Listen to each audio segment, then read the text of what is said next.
Good morning बच्चों। चलिए देखिए, आज हम लोग न्यू चैप्टर लेके देखिए पहला चैप्टर में पूरा समाप्त हो चुका है, सॉल्यूशन चैप्टर। उसके कुछ न्यूमेरिकल बचे हुए यानी कि उसके एक्सरसाइज और वांट हाफ गुणांक से संबंधित न्यूमेरिकल बचे हुए हैं। तो उसकी सीरीज चलेगी, उसकी सीरीज पीछे आपको न्यूमेरिकल की एक्सरसाइज की मिलेगी। 5 से 6 न्यूमेरिकल हर वीडियो में आपको मिलेंगे, ठीक है। वो नहीं कि बंद कर दिया जाएगा। उसके साथ साथ आज से आपका चैप्टर 2 स्टार्ट हो रहा है, जो लगभग 5 से 6 नंबर की वरीयता रखता है एग्जाम में। और वैसे भी अन्य एग्जामों में भी ये जो चैप्टर जिसका नाम है वैद्युत रसायन, इसके कई क्वेश्चन आपको देखने को मिल जाएंगे। यहाँ तक कि यूपीएससी से भी संबंधित इससे क्वेश्चन आते हैं। आपको हर कंपटीशन में क्वेश्चन मिलेंगे, नीट जेई में तो मिलते ही हैं क्वेश्चन, और इंटर के लिए तो बहुत ही इंपॉर्टेंट है चूंकि 6 से 7 नंबर की वरीयता रखता है। चलिए देखते हैं आज चैप्टर के बारे में थोड़ा सा हम लोग इंट्रोडक्शन करते हैं कि चैप्टर में है क्या क्या और किससे संबंधित है और उसको समझते हैं। इसके बाद हम लोग चैप्टर को पढ़ना स्टार्ट करेंगे। सबसे पहले हम लोग इसकी हेडिंग पे आ जाते हैं कि इसमें हम लोग पढ़ेंगे क्या क्या, क्योंकि जब तक ये नहीं पता होगा कि आप उस चैप्टर के अंतर्गत क्या क्या पढ़ने वाले हैं, तब तक ना तो आपकी डायरेक्शन सही होगी, ना तो आप उस डायरेक्शन में काम कर पाएंगे, ठीक है। तो आपको पता होना चाहिए कि आप पढ़ने क्या जा रहे हैं। देखिए इधर, तो देखिए चैप्टर जो सेकंड है आपका, उसका नाम क्या है? वैद्युत रसायन, या इसको हम बोलते हैं इलेक्ट्रोकेमिस्ट्री। तो सबसे पहली चीज तो आप ये समझ लीजिए कि जो चैप्टर है ये फिजिक्स और केमिस्ट्री का कंबाइंड चैप्टर है। एक माइंड में आप अपनी ये बात डाल लीजिए कि इसमें फिजिक्स से संबंधित कॉन्सेप्ट भी लगेंगे और केमिस्ट्री तो इन्वॉल्व रहेगी, इसीलिए इसका नाम क्या रखा गया है? वैद्युत रसायन। अब हम लोग वैद्युत रसायन का मतलब समझेंगे कि इसका मतलब क्या होता है। तो देखिए ये दो वर्डों से मिलकर बना हुआ है, यानी कि वैद्युत वर्ड अलग है और रसायन वर्ड अलग है। यानी इस चैप्टर के अंतर्गत अगर हमसे कोई पूछ दे कि वैद्युत रसायन क्या है, तो हम कहेंगे कि इस चैप्टर में जो भी हम पढ़ेंगे, कोई भी हेडिंग आप पढ़िएगा, कोई भी हेडिंग आप पढ़ेंगे तो उसमें बस दो चीजों के बारे में ही संबंध दिखाया जाएगा। और वो कौन कौन से दो वर्ड होंगे? इलेक्ट्रिक और केमिस्ट्री। यानी कि केमिस्ट्री और इलेक्ट्रिक कहाँ कहाँ अपना योगदान दे रही है और कहाँ कहाँ उसके कम ज़्यादा होने से या कुछ कंडीशन बदलने से इलेक्ट्रिक में क्या फ़र्क पड़ता है, या इलेक्ट्रिक की वजह से केमिकल में क्या फ़र्क पड़ता है। यही सब पूरा अध्ययन हम लोग करेंगे वैद्युत रसायन में। तो आपको समझ में आ चुका होगा कि वैद्युत रसायन क्या है। रसायन विज्ञान की एक ऐसी शाखा है जिसके अंतर्गत हम लोग वैद्युत और रसायन के मध्य जितने भी प्रकार के संबंध होंगे, जैसे जैसे संबंध हो सकते हैं, उसके बारे में हम लोग अध्ययन करेंगे। तो इसे हम क्या बोलेंगे? वैद्युत रसायन। अब ये पाया कहाँ कहाँ जाता है? तो सबसे पहला अगर हम लोग देखें तो इसका जो संबंध होता है, उसके लिए जो सबसे पहली हेडिंग बनेगी तो उसे हम क्या बोलेंगे? सेल। अब सेल के बारे में बहुत लोगों ने सुन भी रखा होगा कि सेल होता क्या है, ठीक है। तो यहां भी हम लोग सेल के बारे में पढ़ेंगे, क्योंकि सेल का मतलब ही वैद्युत रसायन होता है। आप कॉमन सी चीज सेल के बारे में आप क्या क्या जानते हैं, कौन सेल होता है? तो सेल तो नॉर्मली हम लोग सोचते होंगे कि सेल जो दुकान में मिलते हैं, जो बैटरी में उसमें लगाए जाते हैं, टॉर्च में लगाए जाते हैं, बाजी में लगाए जाते हैं, वो सेल होते हैं। नहीं, सेल हम हर युक्ति को बोलते हैं। जैसे कुछ लोग मोबाइल फोन को सेल बोलते हैं, कुछ लोग बैटरी को सेल बोलते हैं, कुछ लोग सोलर को सेल बोलते हैं सोलर सेल, ठीक है। ऐसे ही लगभग कई चीजों को सेल बोला जाता है। तो अब मतलब क्या ये सब सेल है, या सेल किसी का नाम तो नहीं हो सकता है? यानी सेल कोई ऐसी तकनीक जरूर है जो इन सब में लागू हो रही, इसीलिए हम इसको सेल बोल रहे हैं। और वो तकनीक अगर आप गौर से देखें तो इस वर्ड में आपको मिल जाएगी। वैद्युत से रसायन और रसायन से वैद्युत, ये दो क्षमताएं जिसके पास पाई जाएंगी, हर उस चीज को हम सेल बोल सकते हैं, ठीक है। अब इसका मतलब क्या हुआ? इसका मतलब सिंपल से ये है कि सेल हम हर उस मशीन को या हर उस युक्ति को बोल सकते हैं जो रासायनिक ऊर्जा को वैद्युत ऊर्जा में और वैद्युत ऊर्जा को रासायनिक ऊर्जा में परिवर्तित करती है। अब अगर आप गौर से देखेंगे तो जैसे मोबाइल फोन जब आप यूज करते हैं तो मोबाइल फोन की जो बैटरी होती है उसके अंदर क्या पाया जाता है, लिथियम आयन, जो एक प्रकार का रसायन है। और जब हम उसको यूज कर रहे होते हैं तो हमें डिस्प्ले जलाकर वैद्युत सप्लाई कर रहा होता है, या टॉर्च उसकी यूज करते हैं, कैमरा यूज करते हैं, तो उसे हम क्या बोलेंगे कि वो रासायनिक ऊर्जा से हमें वैद्युत ऊर्जा दे रहा है। लेकिन कुछ समय बाद जब वही फोन डिस्चार्ज हो जाता है तो उसको हम क्या करते हैं, चार्जर प्लग इन कर देते हैं। इससे क्या होता है कि फिर वैद्युत उसके अंदर जाती है और जो लिथियम आयन उसके अंदर होता है वो चार्ज हो रहा होता है, यानी कंडीशन बदल गई है। अब वैद्युत ऊर्जा अंदर जा रही है और रासायनिक ऊर्जा बन रही है अंदर। तो ये दोनों कंडीशन फोन में पाई जाती है। ऐसे ही आप घर में बैटरी जो यूज होती हैं, गाड़ियों में जो बैटरी यूज होती हैं, उनमें भी यही कंडीशन होती है। उसके अंदर भी किसी में लिथियम होता है, किसी में लेड होता है, किसी में आयरन प्रेग्नेंट बैटरियां होती हैं। तो इन सब में भी क्या होता है कि पहले इनमें क्या होता है कि इलेक्ट्रिक द्वारा इनको चार्ज किया जाता है, यानी विद्युत से रासायनिक ऊर्जा बनाई जाती है। फिर वही रासायनिक ऊर्जा हम यूज करके वैद्युत ऊर्जा यूज करते हैं। तो कुल मिला के ये दो वर्ड जिसमें पाए जा रहे हैं उससे हम सेल कहेंगे। किसको किसको? वैद्युत से रसायन और रसायन से वैद्युत। बस ऊर्जा वर्ड अपने मन से जोड़ दीजिएगा, ठीक है। तो चलिए हम लोग सेल की एक परिभाषा लिखने की कोशिश करते हैं जो छोटी हो और अच्छी परिभाषा हो। ये तो हमने एग्जांपल ले ली। अब चलिए हम सेल की परिभाषा लेते हैं। तो अभी हमने क्या बोला, वह युक्ति या मशीन, वह युक्ति या मशीन जो रासायनिक ऊर्जा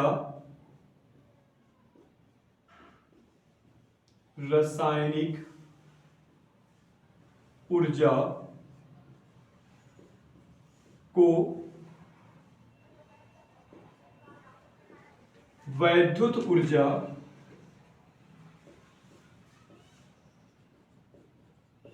अथवा वैद्युत ऊर्जा को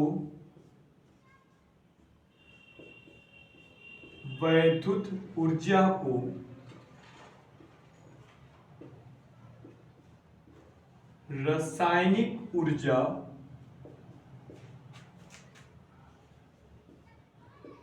में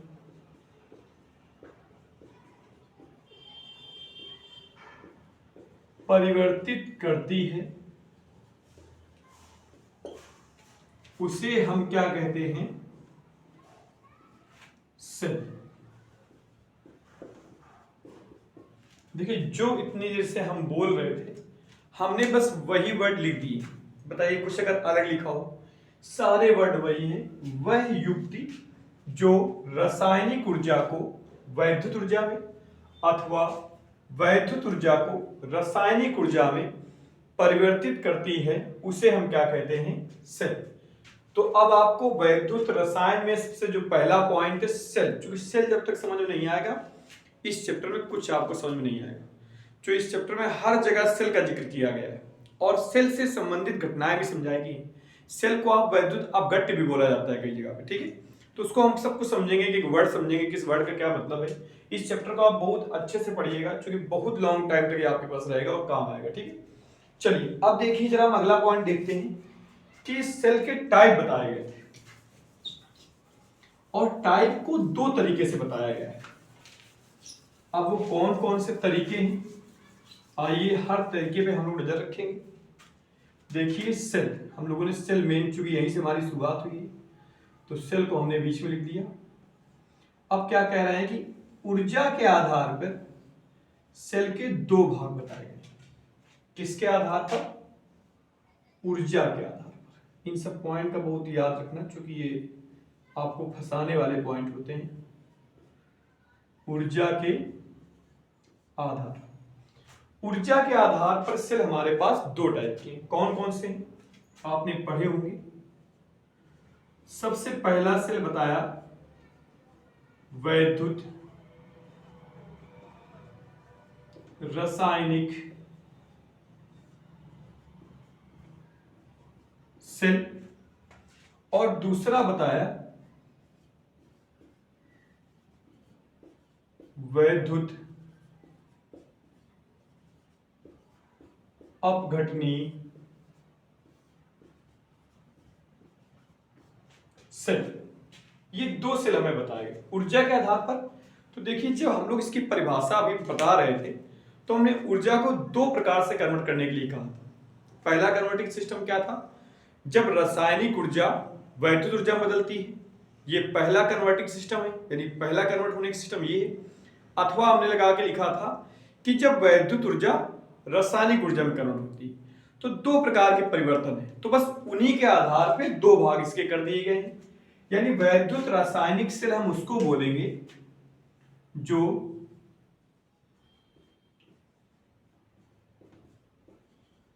रासायनिक ऊर्जा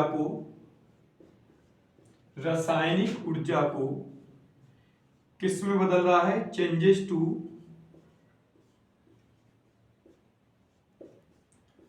वैद्युत ऊर्जा। और वैद्युत अपघटनीय सेल हम उसको बोलेंगे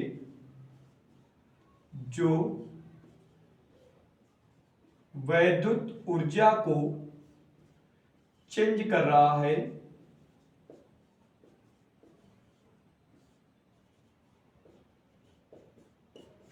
रासायनिक ऊर्जा में। ये देखिए भाई, इस सेल की डेफिनेशन के बस दो भाग कर दिए गए हैं, कोई बड़ी चीज पहचानने नहीं इसमें। जहां रासायनिक सेल की केवल बात हुई है वहां बताया गया है कि ऐसे सेल या सेल को उस समय ले लीजिए क्योंकि लगभग दोनों सेल एक में पाए जा सकते हैं। अभी आपको समझाएंगे। वैद्युत रासायनिक सेल कहा जा रहा है जब रासायनिक ऊर्जा वैद्युत ऊर्जा में बदल रही होती है, उस समय सेल को क्या कहा जाता है? वैद्युत रासायनिक सेल। और जब यही कंडीशन वैद्युत अपघटनीय सेल की बात की जाती है तो जस्ट इसका उल्टा कर दिया जाता है। यानी जब वैद्युत ऊर्जा रासायनिक ऊर्जा में बदल रही होती है तब उसको हम क्या बोलते हैं? वैद्युत अपघटनीय सेल। ठीक है, तो यही बस दो टाइप है। और इधर इसके दो नाम और होते हैं, कई जगह हम इसको गैल्वेनीज सेल के नाम से भी जानते हैं।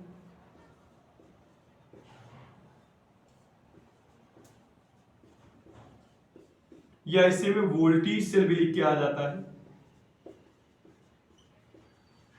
तो ये भी एक प्रकार के वैद्युत रासायनिक सेल ही है। ठीक है, तो इनको आप वैद्युत रासायनिक सेल की डेफिनेशन से डिफाइन कर सकते हैं। तो अब देखिए, जैसे हमारे पास फोन है कुछ, मान लिया इस समय हम जिस फोन से वीडियो बना रहे हैं, तो इस समय फोन चार्जिंग में नहीं लगा हुआ है, इस समय फोन की बैटरी इसको एनर्जी दे रही है। यानी कि हमारी फोन की बैटरी में जो रसायन है वो वैद्युत बना रहा है।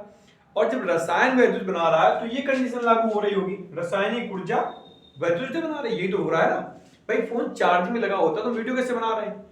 यानी वीडियो बन रहा है यानी कि फोन चार्जिंग से आउट है, यानी इलेक्ट्रिक तो इसके अंदर जा नहीं रही, वैद्युत तो इसके अंदर जा नहीं रही, लेकिन इसकी बैटरी में लिथियम है हम जानते हैं। तो क्या हुआ? रासायनिक ऊर्जा। और चूंकि हमारा कैमरा चल रहा है, हमारा फोन चल रहा है, तो क्या दे रहा है? वैद्युत ऊर्जा। तो रासायनिक ऊर्जा को वैद्युत ऊर्जा में जो चेंज करेगा उसे हम क्या बोलेंगे? वैद्युत रासायनिक सेल या गैल्वेनीज सेल या वोल्टेज सेल। तो अगर इस समय हम बोलें कि हमारा फोन किस टाइप का सेल है तो हम कह सकते हैं इस समय हमारा जो फोन है वो कैसा सेल है? वैद्युत रासायनिक सेल या गैल्वेनीज सेल। ठीक है, दूसरी कंडीशन देख लीजिए ये। अब मान लीजिए हमारा फोन अचानक स्विच ऑफ हो जाए, बैटरी डाउन हो गई और हमने जाके इसको चार्जिंग में लगा दिया। तो जैसे ही आपने इसको चार्जिंग में लगाया तो सेल ये बन गया। क्यों? अब रासायनिक ऊर्जा तो इसके अंदर बची नहीं है, जाहिर सी बात है आपने चार्जिंग में लगाया तो इलेक्ट्रिक अंदर जा रही होगी, यानी वैद्युत ऊर्जा अंदर जा रही है और बन क्या रही है? रासायनिक ऊर्जा। तो ऐसी कंडीशन में हम सेल को क्या बोलेंगे? वैद्युत अपघटनीय सेल। तो हमें दोनों सेल समझ में आ गए हैं क्या? जब हम सेल का यूज कर रहे होंगे उस कंडीशन में वही सेल कहलाएगा वैद्युत रासायनिक सेल। जब हम सेल को चार्जिंग में लगा देंगे तो वही सेल कहलाएगा वैद्युत अपघटनीय सेल। तो दोनों डिफिनेशन आपको समझ में आ गई हैं। आप लिखना चाहें तो आराम से यही डिफिनेशन लिखी जाती है। ऐसे सेल जो रासायनिक ऊर्जा को वैद्युत ऊर्जा में परिवर्तित करते हैं उन्हें बोलते हैं वैद्युत रासायनिक सेल, और ऐसे सेल जो वैद्युत ऊर्जा को रासायनिक ऊर्जा में बदलते हैं उसे बोलते हैं वैद्युत अपघटनीय सेल। अब इसमें एक पॉइंट और समझ लीजिए कि कैथोड और एनोड क्या है। पहले तो आप जान लीजिए होते क्या है, क्योंकि बड़ा डाउट रहता है बच्चों को कि सर हमेशा क्या कैथोड माइनस होता है या हमेशा एनोड प्लस होता है। ये समस्याएं कई बच्चों के पास बनी रहती हैं, जबकि ये बच्चे नहीं जानते हैं कि एनोड कैथोड कुछ नहीं है, वो तो सेल पे डिपेंड करता है। सेल बताएगा कैथोड कैसा है, धनायन है ऋणायन है, ठीक है। तो पहले हम कैथोड एनोड है क्या, ये वर्ड क्या है, तो ध्यान रखिएगा ये एक प्रकार की इलेक्ट्रोड होती है। और कैसी इलेक्ट्रोड, आवेशित इलेक्ट्रोड, यानी कि कोई ना कोई आयन होगा, ये दोनों, ये आवेशित यानी धातु की छड़ होती है जिनपे आवेश होता है। अब आप ये नहीं कह सकते, अगर हम आप बोल दें कैथोड तो आप कहेंगे नहीं सर माइनस ही होगा, नहीं, आप ऐसे कैसे बता देंगे जब तक हम नहीं बताएंगे कि आपको सेल कौन सा हम दे रहे हैं, या आपसे कहेंगे नहीं कि इस सेल बताइए कैथोड कौन सा, तब तक आप डिसाइड नहीं कर सकते कि कैथोड माइनस है कि कैथोड प्लस। जैसे अगर आप वैद्युत रासायनिक सेल की बात करते हैं, यानी अगर आपको कोई ऐसा सेल दिख रहा है जिससे धारा बाहर की तरफ आ रही है, कोई बल्ब जल रहा है कोई पंखा चल रहा है, उस कंडीशन में ध्यान रखिएगा हमेशा कि जो कैथोड होगा वो हमेशा धनावेशित होगा। ये बात आप माइंड में हमेशा सेट रखिएगा, ठीक है। और जो एनोड होगा वो कैसा होगा, ऋणावेशित होगा। ये कॉन्सेप्ट भी आप माइंड में हमेशा रखेंगे, ठीक है। इधर आएंगे सब कुछ बदल गया, ये उल्टा हो गया तो ये भी उल्टा हो जाएगा। तो ऐसी कंडीशन अगर दिखे, यानी कि अगर इलेक्ट्रिक अंदर जा रही तो कैथोड माइनस यानी कि ऋणावेशित हो जाएगा, और एनोड धनावेशित हो जाएगा। चूंकि क्रिया बदल गई है, ऑक्सीकरण अपचयन बदल गया है, अपचयन ऑक्सीकरण बदल गया है, रिडक्शन ऑक्सीडेशन चेंज हो गए हैं, इसी वजह से कैथोड एनोड पे आयन विचलित। तो आज के बाद अगर आपसे कोई कहता है कि कैथोड ऋणावेश होता है तो कहिएगा जरूर कि सर कैसे, आपने कैसे बता दिया कि कैथोड ऋणावेश होता है, क्योंकि अभी तो हमने बताया ही नहीं सेल कौन सा है, या आपसे जब तक आप तक सेल को नहीं पता होगा तो आप कैसे डिसाइड कर सकते हैं। तो ध्यान रखिएगा अगर वैद्युत रासायनिक सेल है तो कैथोड धनावेशित, एनोड ऋणावेशित होता है, और वैद्युत अपघटनीय सेल इसलिए कैथोड ऋणावेशित और एनोड धनावेशित होता है। होता क्या है, समस्या क्या है, हम आपको चीजों बता दें। ये सेल आपको यही पढ़ाया जा रहा है बस, फिर आपकी पूरी बुक में कहीं सेल नजर नहीं आने वाला है, क्योंकि जितनी भी क्रियाएं होती है उनमें इलेक्ट्रोलाइसिस होता है, यानी कि वैद्युत अपघटन होता है। आप चाहे तत्वों के निष्कर्षण पढ़ेंगे, या आगे चल के क्लोरीन बनाना होगा, या आगे चल के और भी अन्य कंपाउंड का इलेक्ट्रोलाइसिस कराया जाएगा, तो जगह जगह पे आपको फिगर ऐसे ही मिलेंगे जो इसके फिगर में। तो हर जगह आपको कैथोड माइनस मिलेगा, एनोड प्लस मिलेगा। तो एक मानसिकता बन जाती है कुछ शख्स लोगों की कि वो हमेशा कैथोड को माइनस मान लेते हैं, जबकि वो कॉन्सेप्ट पे ध्यान नहीं देते हैं कि ऐसा कैसे हो सकता है कि कोई इलेक्ट्रॉन हमेशा माइनस रहेगा, घटनाएं बदलेंगी तो आयन बदल जाएंगे। इस वजह से आप कॉन्सेप्ट पे बेस रखिएगा, इसको आराम से पुश करके नोट कर लीजिए। हम इसका अगले आधार में वर्गीकरण करते हैं इसके बाद। चलिए इसको मिटा रहे हैं।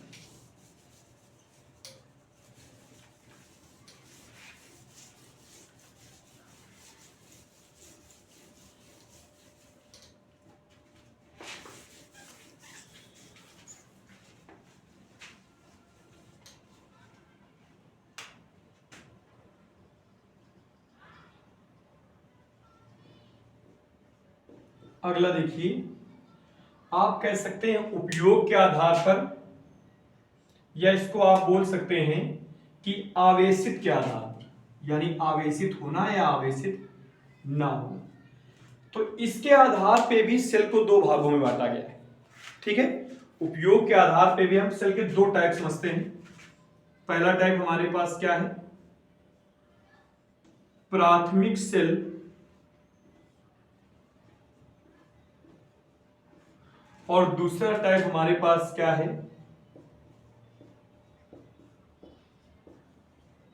द्वितीयक सेल।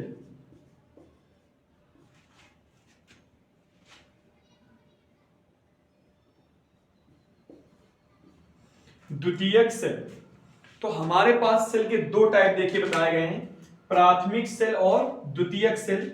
तो देखिए ये होते क्या है, तो सेल के जो ये दो टाइप बताए गए हैं, प्राथमिक सेल या द्वितीयक सेल, ये उपयोग के आधार पर है।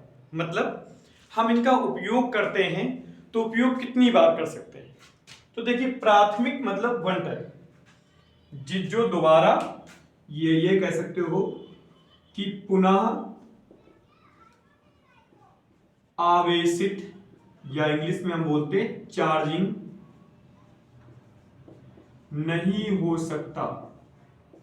यानी ऐसे सेल जिनका प्रयोग आप सिर्फ एक बार कर सकते हैं, इसके बाद उन्हें दोबारा चार्ज नहीं कर सकते, उन्हें हम बोलते हैं प्राथमिक सेल। और द्वितीयक सेल कहा जाता है जिनको हम पुनः आवेशित कर सकते हैं, यानी कि वो बार बार चार्ज होते रहते हैं और बार बार यूज होते रहते हैं। उन जैसे फोन भी एक प्रकार का द्वितीयक सेल है, तो इसे हम क्या बोलते हैं, द्वितीयक सेल। ठीक है, इनके एग्जांपल में जैसे इसके लिए एक आता है शुष्क सेल, जो हम लोग नॉर्मली एवर रेडी उसके लाते हैं, जो टॉर्च में यूज किए जाते हैं या घड़ी में हम लोग यूज करते हैं। तो कैसे सेल होते हैं, नॉट चार्जेबल होते हैं, वो चार्ज नहीं हो सकते हैं। और पुनः आवेशित में हम आप देख सकते हैं एग्जांपल में, जैसे डेनियल सेल कॉमा सीसा संचायक सेल, या इसी को हम लोग लेड स्टोरेज बैटरी बोलते हैं, जो हम लोग घर में इन्वर्टर में यूज करते हैं वो यही। ठीक है, तो इसके जो दो टाइप हैं वो किसके आधार पर हैं, उपयोग के आधार पर। अगर आप पुनः आवेशित नहीं कर सकते तो उसको हम क्या बोलेंगे कि प्राथमिक सेल है, और अगर पुनः आवेशित कर सकते हैं तो उसको क्या बोलेंगे कि ये द्वितीयक सेल है, जैसे डेनियल सेल हो गया, सीसा संचायक सेल हो गया। अब देखिए ये जो एग्जाम्पल है इनको हम लोग अच्छे से फिगर बना के समझेंगे कि क्या क्रियाविधि होती है, क्या अंदर होता है जिसकी वजह से रिएक्शन चार्ज हो रहा है, नहीं चार्ज हो रहा है। इन तीनों के बारे में आपके कोर्स में बहुत अच्छे से समझेंगे। ठीक है, फिलहाल अभी आपको सिर्फ ये समझना है सेल के टाइप क्या होते हैं, क्यों ऐसा होता है तो इनको हम प्राथमिक बोलते हैं, क्यों ऐसा होता है तो इनको द्वितीयक बोलते हैं। तो इसके आधार पे क्या हो गया, आवेशित हो जाए तो द्वितीयक और आवेशित ना हो तो प्राथमिक। चलिए ठीक है, वैद्युत रसायन के बारे में आज इतना ही पढ़ेंगे। कल हम लोग पढ़ेंगे सेल के और टाइप, यानी कि जैसे अर्ध सेल क्या होता है। पहले देखिए हम लोग को लैंग्वेज जाननी पड़ेगी सवाल की, जैसे अर्ध सेल, इलेक्ट्रोड विभव क्या है, इसके बाद अंदर घुसेंगे तो और मजा आएगी पढ़ने में। ठीक है, अब मिलेंगे हम लोग कल नेक्स्ट वीडियो में, और अब इसकी सीरीज परमानेंट आपको मिलेगी। अब हमने टाइम निकालने की कोशिश की ताकि रोज आपको एक वीडियो मिल सके कम से कम। ठीक है, तो वैद्युत रसायन कोशिश करेंगे कि इस वीक में या अगले वीक तक खत्म हो जाए और इसके भी न्यूमेरिकल लग जाए, ताकि जल्दी आपका कोर्स भी खत्म हो जाए। ठीक है, अब मिलेंगे हम लोग नेक्स्ट वीडियो में।